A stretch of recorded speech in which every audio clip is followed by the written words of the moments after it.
of chapter 6. Just 1 minute.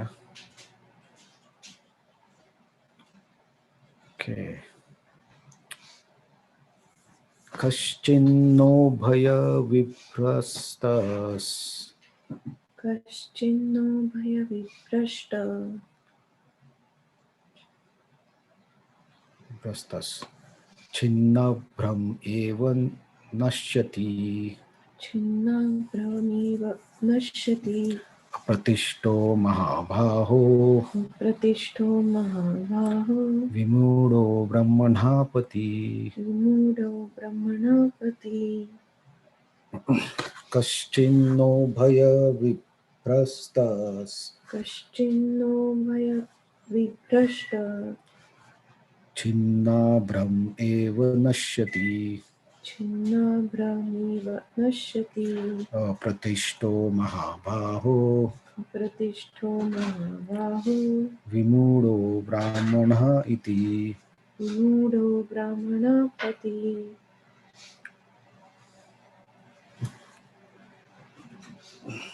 So translation and purport.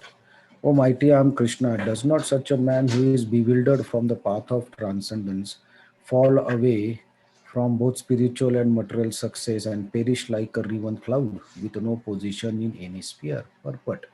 There are two ways to progress. Those who are materialistic have no interest in transcendence. Therefore, they are more interested in material advancement by economic development and in promotion to higher planets by appropriate works. When one takes to path of transcendence, one has to cease all material activities and sacrifice all forms of so-called material happiness.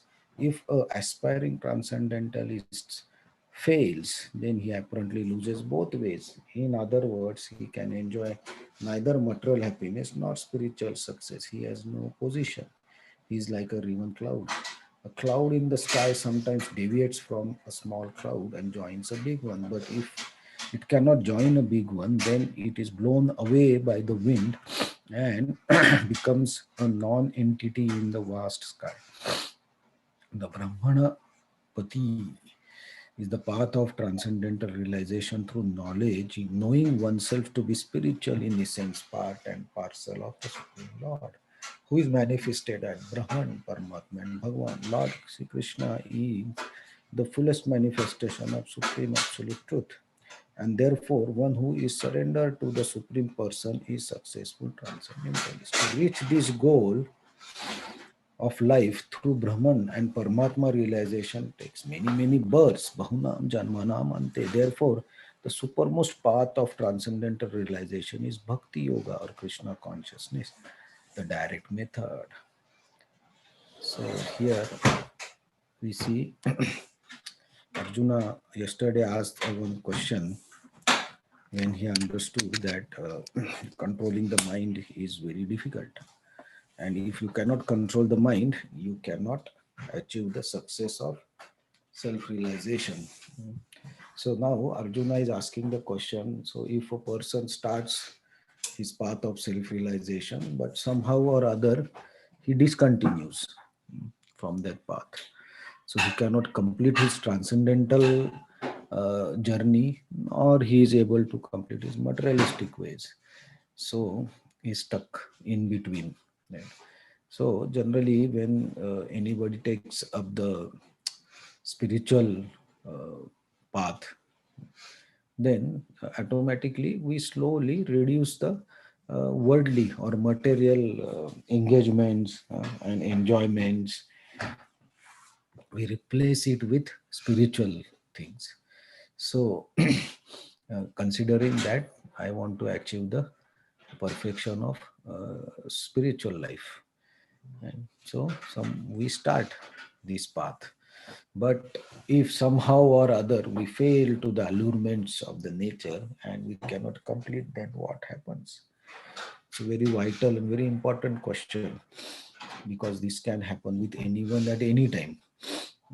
So generally there are people who ask these questions, right? What will happen if I am not able to do it? So same question Arjuna is asking Krishna. So Arjuna understood that in this Kali Yuga, um, it may be very difficult for anyone to control the mind and go up to the achievement of the goal.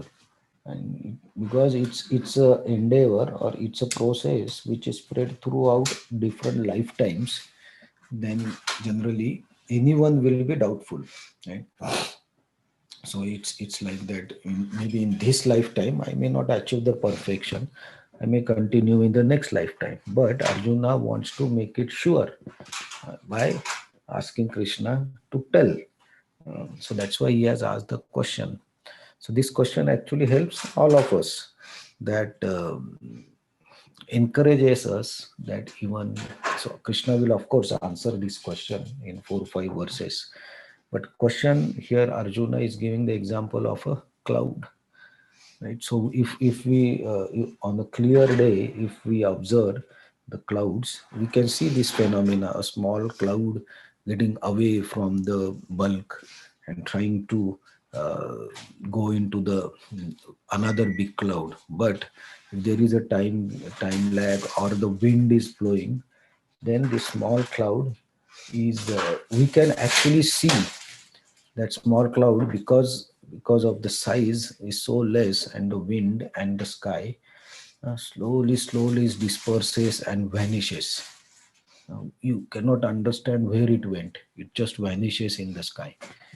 So that's very fearful for a transcendentalist, right? Okay, if I start from one path but I'm not able to reach path, and in between I'm going to lost somewhere. So just thought, it means anyone, we can observe the sky on the clear day with clouds.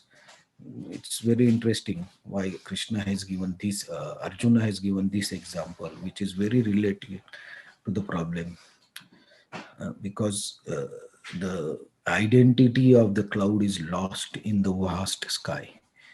So similarly, if a person tries to do the spiritual life, but he cannot complete it, he may be lost completely.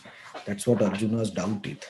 So now Arjuna is asking Krishna to answer this question, and which will actually help all of us. So generally, the sadhus, they say that you can achieve the perfection of life in one lifetime, but that needs a 100% surrender and dedication to the path. But still, one may not be able to do it, right?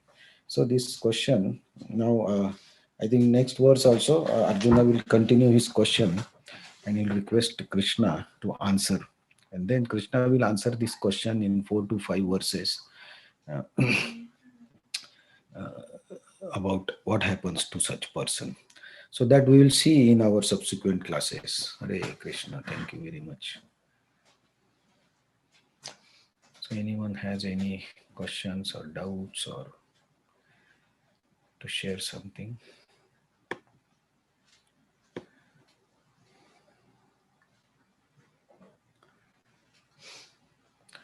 Okay. Thank you very much for joining. See you tomorrow. Let's see when Arjuna completes his question. Hare Krishna. Thank you very much. Hare